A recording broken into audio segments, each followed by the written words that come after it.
Hello friends, welcome to Surya's kitchen.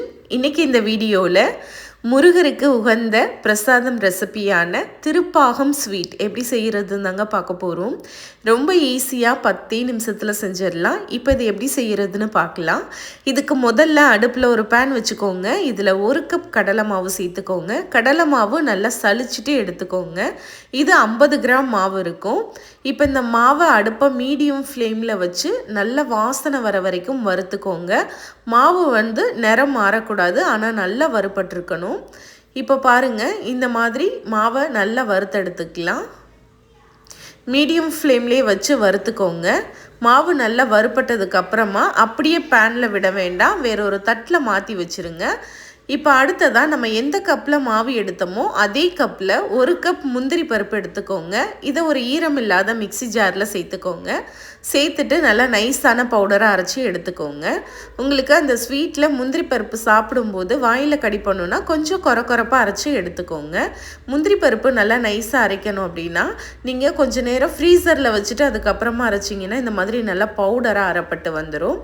இப்போ நம்ம வறுத்து வச்சுருந்த கடலை மாவை அந்த பேன்லேயே சேர்த்துக்கலாம். அதே கப்பில் 1 கப் அளவுக்கு பால் சேர்த்துக்கோங்க. பால் கொஞ்சம் கொஞ்சமாக சேர்த்து கலந்துக்கோங்க. ஏன்னா கடலை மாவு கட்டி விழுந்துடும். அதுக்கப்புறம் நம்ம மிக்ஸ் பண்ணுறதுக்கு ரொம்ப கஷ்டமாக இருக்கும்.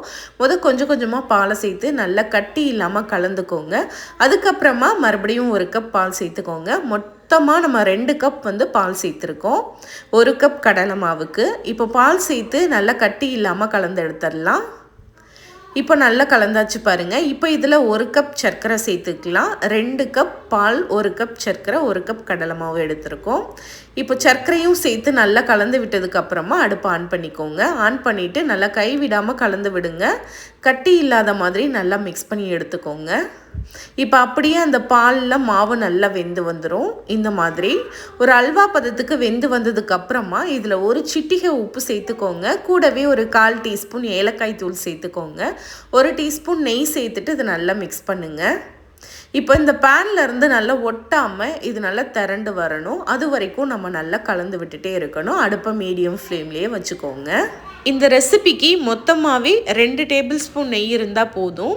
அதிகமாக நெய் தேவைப்படாது. ஏன்னா இதில் நம்ம முந்திரி பருப்பை அரைச்சி சேர்க்கறதுனால முந்திரி பருப்புலேயே எண்ணெய் இருக்கும். இப்போ பாருங்கள், நல்லா கலந்தாச்சு. இப்போ இந்த ஸ்டேஜில் நம்ம அரைச்சி வச்சுருக்க முந்திரி பருப்பு பொடியை சேர்த்துக்கலாம். சேர்த்துட்டு நல்லா கலந்து விட்டுக்கலாம். எல்லாமே ஒன்று சேர்ந்து வர மாதிரி நல்லா கலந்து விட்டுக்கலாம். இப்போ இதை நல்லா மிக்ஸ் பண்ணதுக்கப்புறமா மறுபடியும் நம்ம 1 டேபிள் ஸ்பூன் அளவுக்கு நெய் சேர்த்துக்கலாம். அடுப்பை லோ டு மீடியம் ஃப்ளேம்லேயே வச்சுக்கோங்க. இப்போது அந்த முந்திரி பருப்பு பொடி நல்லா ஒன்று சேர கலந்து வந்துருச்சு. இப்போ இது கூட 1 டேபிள் ஸ்பூன் நெய் சேர்த்துக்கலாம். நெய் சேர்த்துட்டு இப்போ இதை நல்லா கலந்து விட்டுக்கலாம். நம்ம சேர்த்துருக்க நெய் அந்த ஸ்வீட்டில் இருந்து பிரிஞ்சு வரணும். அதே மாதிரி அந்த ஸ்வீட்டுமே அந்த பேனில் ஒட்டாமல் வரணும். அது வரைக்கும் நம்ம லோ டு மீடியம் ஃப்ளேம்லேயே வச்சு கலந்து விடணும். இப்போ இது கூட கலருக்காக ஒரு சிட்டிகை மஞ்சள் ஃபுட் கலர் சேர்த்துக்கலாம். இது ஆப்ஷனல் தான்.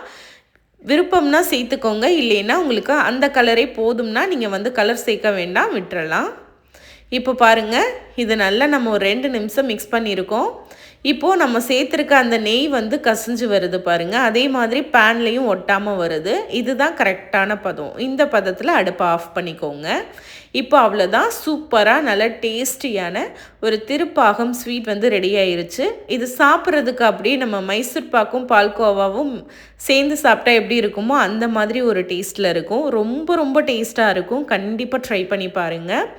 இதே மாதிரி அளவுகளோட இதே மாதிரி நீங்களும் செஞ்சு பார்த்துட்டு எப்படி வந்ததுன்னு மறக்காமல் கமெண்ட்டில் சொல்லுங்கள். இந்த ஸ்வீட் ரெசிபி உங்களுக்கு பிடிச்சிருந்தா லைக் பண்ணி, ஷேர் பண்ணி, சப்ஸ்கிரைப் பண்ணிக்கோங்க. இதே மாதிரி நாளைக்கு சூப்பரான ரெசிபியோடு நான் உங்களை மீட் பண்ணுறேன். தேங்க்யூ ஃபார் வாட்சிங்.